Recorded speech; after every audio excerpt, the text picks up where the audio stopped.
So my Palworld video, in my opinion, about good stuff and bad stuff about that game was kind of controversial, really much. So let's see how Palworld sucks the video performs here, and let's see if he is on my side or on those Pokemon Palworld lovers side. Let's get into it. So back in 2021, when my videos were even worse than they are now, I made a quick little video about a game that had received some publicity from a couple articles that mentioned the comedy of combining a certain other franchise that I won't mention just quite yet, and guns. While a lot of the coverage surrounding this game was predictably about the comedy of starting up sweatshops in a survival game with cute little creatures, I decided to actually look at the developer's track record of games made up to this point. Considering their previous track record was an abandoned card game with middling reviews and an abandoned early access game that shared shocking similarities among assets and trailers with Palworld, I took it as a sign that this early access game was going to release as a buggy, broken mess. Regardless, I would buy it day one, because of course I was going to. In the time between my video and the year 2024, a lot of things happened, namely Palworld getting delayed from 2022 to 2024. In that time, the developer seemingly changed quite a bit from what the trailer initially showed, from overhauling the cartoonish look of the world to adding a lot more pals and fleshing out the systems in which they interact with the world. But it seems like they took away a lot of weapons or I don't know, it looked like it was more like a FPS shooter.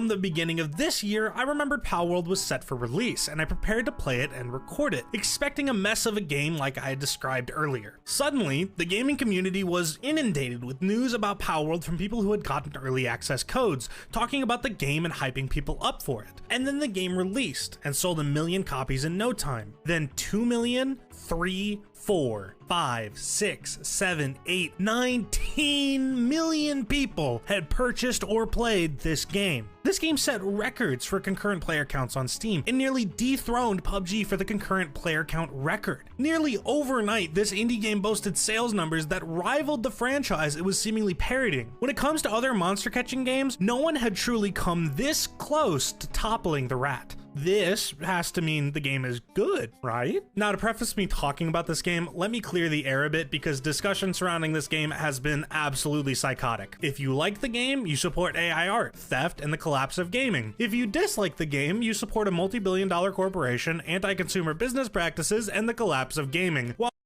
To be honest, no one cares, right? No one cares all those controversial stuff.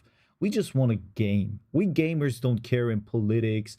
We gamers don't care about all those social issues. So what the fuck? While there's seemingly no winning when it comes to discussing this game, allow me to clear the air surrounding some of the things you might have heard about Palworld before I actually talk about it. First, there's no concrete proof that this game used AI to generate the designs of the pals. While Pocket Pair does have a game that uses AI, and the CEO has tweeted about liking AI, Palworld itself did not use it as far as we know. You might say the CEO's tweets about AI are proof enough, but every CEO likes AI, so this doesn't really mean anything. Being unlikable is 90% of what being a CEO entails, so stuff like this seems par for the course. And secondly, this game is not going to get sued for stealing models. There's not evidence models were directly lifted, and yes, I know a statement exists from a certain company, but this statement means nothing and honestly sounds like they're just sick of people sending them Palworld clips and putting out a statement to say, yes, we know this game exists. Fuck. With all that cleared up, I think I have a strong enough reputation to be able to call this game what it is without someone posting this image and thinking they're contributing anything to the conversation. Palworld is slop, from its presentation down to its fundamental components. The entire game is built solely on the basis of, I think it'd be fun if we did this, with no further thought on whether or not it should be in the game in the first place. And I'm not gonna sit here and pretend that I'm now seemingly above enjoying slop just because this time it's from an early access game in a genre I'm not big on.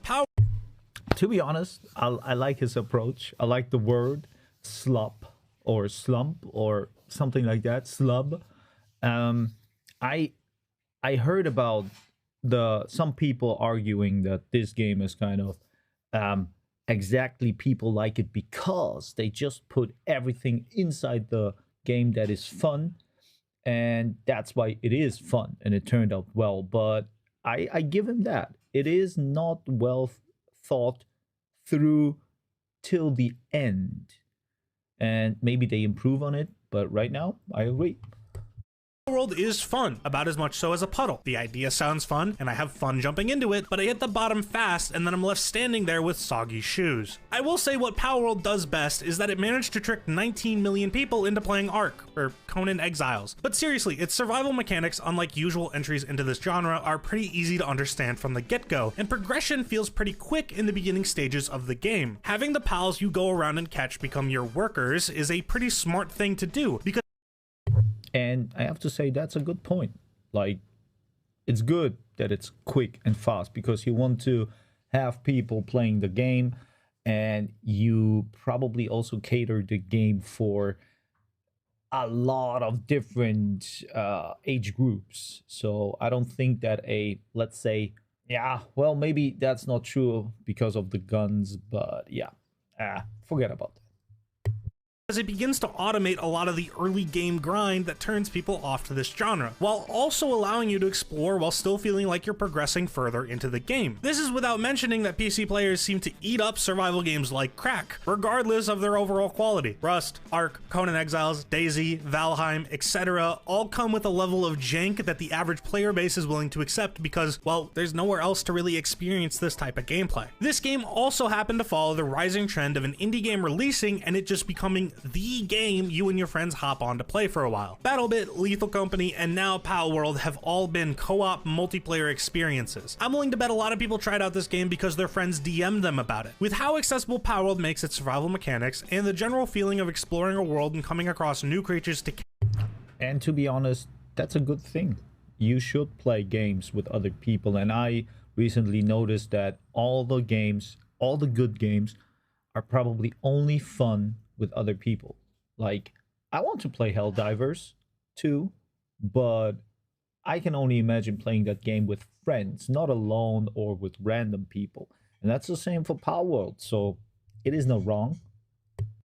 catch and employ. It's no wonder 2.1 million people hopped on to play this game at the same time. Praise out of the way, issues began to appear when I actually started getting deeper into the grind of Palworld. The way the game is marketed makes it feel like you'll be running around with guns shooting these little creatures in no time, but the truth is, after about 11 hours, you'll probably have your first gun. Maybe. By the time you do get your first gun, which is a musket and kind of blows, even if it is what God intended for man to fight these creatures with, the shallowness of the game really begins to show. When you're not grinding for stuff in your base, you're meant to be out in the world exploring, challenging boss towers or boss pals, or rescuing pals from raider camps. But outside of personal ambition to have a bigger guy with better stats, there's no real reason to do this. The bosses are incredibly stupid, as are all the AI in the game. There's no sign of tactics or strategy, they just choose to run at you and deal damage, or sometimes they'll just run into a wall or get stuck in a wall. The point I'm making here is the game's pretty buggy. I began to wonder why I was even really exploring this world in the first place, and I managed to boil it down to 3 reasons: pals, dungeons or bosses, and resources. Yeah, I have to say, I was wondering the same thing after playing. In the beginning, it was fun, exciting, new. Everyone was playing it, so maybe you have to try it out. But then, even those mechanics that he is talking about, they're not refined enough. Or maybe even there was a skill cap issue, I don't know, but I couldn't experience like the bosses really well. It was pretty tough for me. But still, yeah, good points.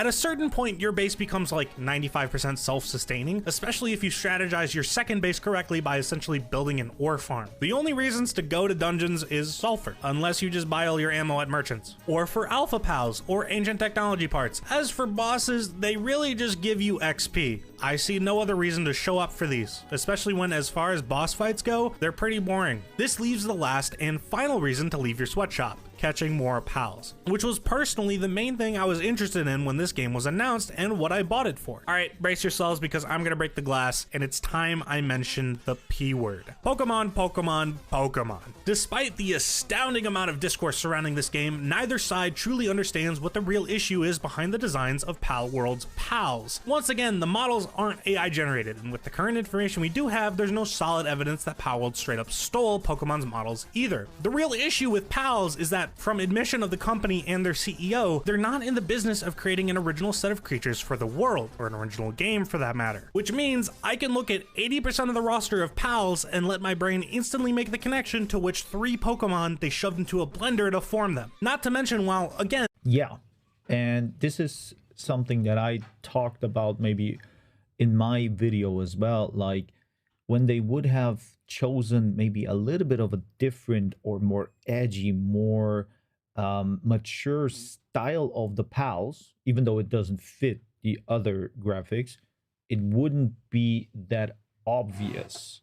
So yeah, but people like it because of that, right? And there's no definitive proof of anything being stolen. A few specific designs definitely feel that way. However, what people don't seem to understand is that yes, Pokemon does not own the rights to certain concepts. And at some point, if you ask people to make a hedgehog creature, you can only come up with so many unique designs. What Palworld actually took was Pokemon's core design philosophy. A lot of people like to post this image right now to show that Pokemon itself isn't entirely original with its concepts. But this image just ends up proving my point, because you would never mistake a creature from Dragon Quest or Digimon or Temtem with a Pokemon. My friends that played Palworld never even attempted to call these creatures pals, and some have even asked me why these new Pokemon look so weird. If I had to be honest, I think there were only at most 3 or 4 pals in the game that I caught and thought looked good enough to actually be Pokemon, which is sad. Yeah, for me the same. There were like 1 or 2,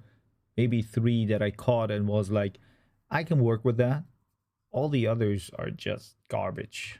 Because one well-designed Pokemon pretty much solos the entirety of Palworld's lineup. And you'd think with the mount system in the game, that should be motivation enough to go out and catch certain pals, because why run or walk everywhere when you can ride a pal instead? However, I'm convinced they just included this because it was an arc and didn't think about how the pals would actually interact and move about the world. Like mid-game, I found this guy and he swims. That's his gimmick. Why am I the same speed as him in the water? Or better question, why is the flying mount faster than him? What's the point of this guy being mountable specifically to ride around in the water if he's slower than my flying mount that doesn't get tired hovering over the water forever? And I'm aware there are in fact faster mounts than this, but to get them requires sheer luck or hundreds of hours of egg breeding for very diminishing returns. I can't bring myself to care about these creatures because they have no identity of their own.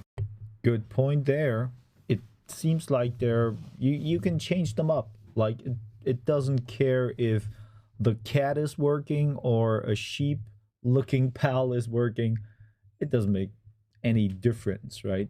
Okay, so long-winded rant about Pokemon over. What does that mean? It means that when I'm running around to catch a bunch of pals I have absolutely no interest in owning or employing, I'm left to explore the sights and scenery of a map that feels like it was bought off the Unreal Store library. Sometimes I even get to find the Everjails from Elden Ring, or the churches from Elden Ring. Rarely, I might even get to find a lifeless town where I can buy stuff from merchants that make going into dungeons nearly irrelevant. Incredibly rarely, there are raider outposts across the map, and in theory, you could have fun freeing a pal from people looking to sell it, but in practice, you just end up steamrolling guys on 300 ping stuck walking into walls. And it's sad because Palworld attempts to have some world building, but throws it out instantly because it either just isn't implemented yet, or they haven't thought about how it would be implemented. Like, there's 2 islands at the edges of the map, and they're described as these sort of wildlife sanctuaries for pals. I think also the world, of course, is pretty boring and not alive, and